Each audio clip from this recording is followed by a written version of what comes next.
It was a sad night for Ralph, a sad and lonely night. If he went back to the mouse hole, his mother was sure to worry him with embarrassing questions about the motorcycle. She would also expect him to clean up after the family reunion. If he took off his crash helmet, he could squeeze under the door and explore the hall on foot, but he could not bear to part with the helmet. And anyway, he had no desire to travel by foot, where he had once ridden with such noise and speed. Ralph scurried through the shadows on the floor to the curtain, which he climbed to the window sill. There he sat, huddled and alone, staring out into the night, listening to the kissing sound of the bats as they jerked and zigzagged from the eaves of the hotel, through the pines and back again.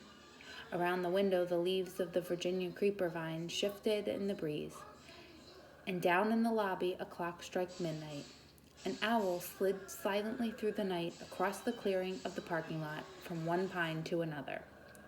Ralph could remember a time when he had envied bats and owls their ability to fly, but that was before he had experienced the speed and power of a motorcycle. Early in the morning, the smell of bacon drifting up from the kitchen brought back all Ralph's dreams of the ground floor.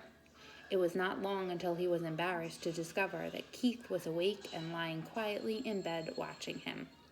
"Hi," said Keith. "Oh, hello." Ralph wished he had returned to the mouse hole before dawn. "Well, I guess it's about time for me to go home to bed." Keith sat up. "Don't go yet. Wait until my folks get up." Ralph leaped to the floor. "I didn't think you would want to talk to me after I lost your motorcycle. I may never have another chance to talk to a mouse." Ralph was flattered. It had never occurred to him that a boy would consider talking to a mouse anything special. "What would you like for breakfast?" asked Keith. "You mean we still get room service after what I did?" "Sure." Keith pulled his knees up under his chin and wrapped his arms around his legs. "You mean you aren't mad at me anymore?" asked Ralph. "I guess you might say I'm mad, but not real mad," Keith decided. "I've been lying here thinking. It wouldn't be right for me to be real mad, because I get into messes myself. My mom and dad tell me I don't stop to use my head." Ralph nodded. "I guess that's my trouble too. I don't stop to use my head. They say I'm in too much of a hurry," said Keith. "They say I don't want to take time to learn to do things properly." Ralph nodded again. He understood. If he had waited until he had learned to ride the motorcycle, he would never have ridden off beside Table into the water basket. "I'll never forget the first time I rode a bicycle with handbrakes," reminisced Keith. "I took right off down a hill.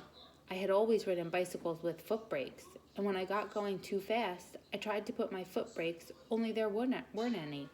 What happened?" Ralph was fascinated.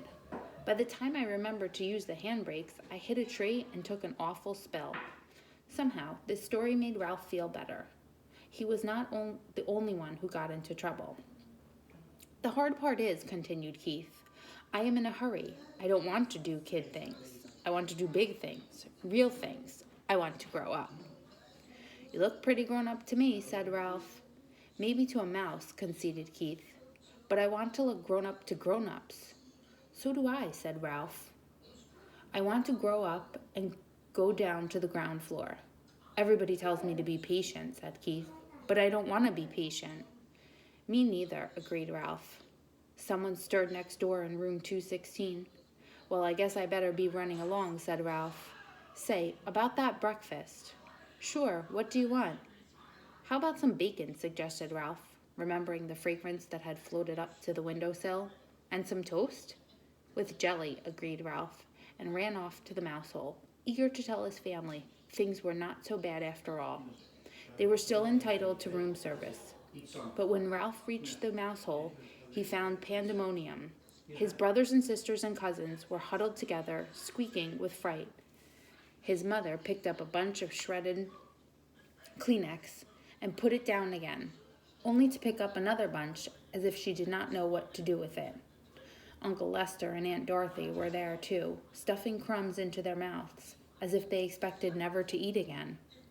"Dear me," Ralph's mother was saying. "Whatever shall we— Oh, Ralph, there you are at last. Where on earth have you been? Never mind, we haven't time." Time for what? Asked Ralph. What's going on around here anyway?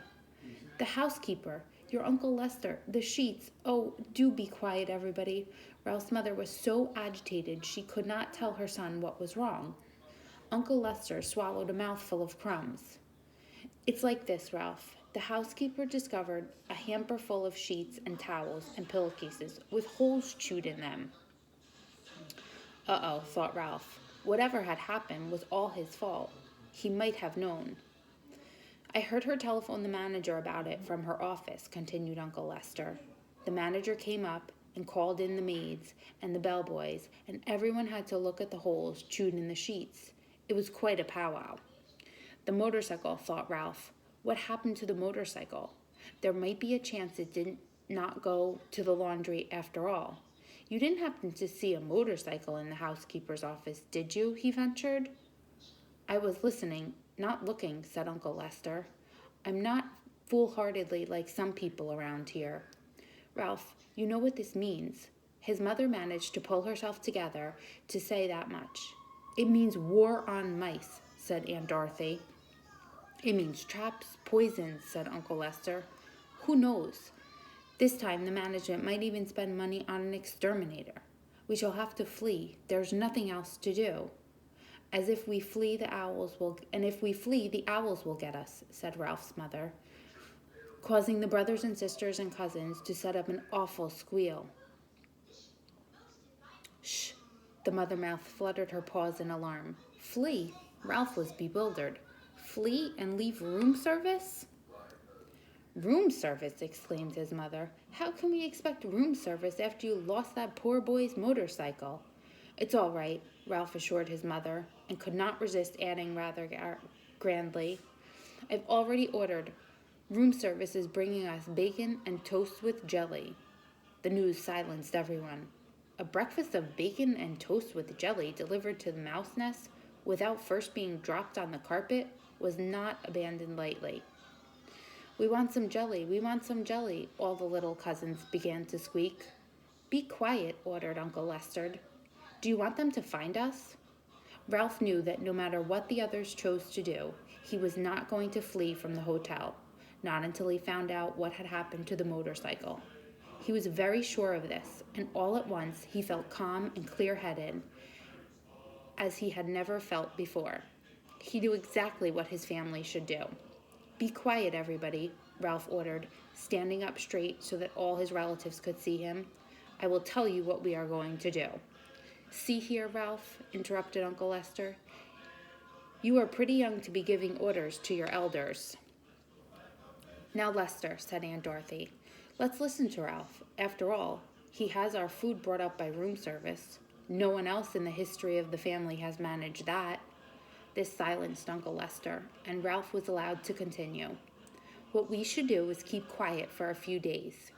Here, he looked down at his little cousins, for who once in their lives were not speaking. I will arrange for room service to bring our meals so we won't have to go scrambling around in the woodwork or scrounging around in the rooms. That way we won't be tempted to taste any poison food or go near any traps. And if the management doesn't see or hear any of us for a few days, they will forget about us. They always do. Now, just a minute, said Uncle Lester. This boy won't be here long. You know how it is with people, here today, gone tomorrow. Ralph had the answer. This is only Sunday. He will be here until Tuesday because Monday is the 4th of July, and his father says he won't drive in holiday weekend traffic. He always brings us plenty, and if we don't stuff ourselves, we can save enough to last until the management forgets us. Uncle Lester nodded thoughtfully. That seems like a sound idea. Yes, but Ralph, there is one thing that worries me, said his mother. How are we going to tip room service? When people have a waiter bring food to the room, they always give him a coin or two for his service. We haven't any money. Ralph had not thought of this. If we are going to continue to accept room service, we must do the right thing, insisted his mother. Don't worry, I'll think of something, promised Ralph, in the grand way he had acquired since he had ordered a meal and sent it up to the mouse nest.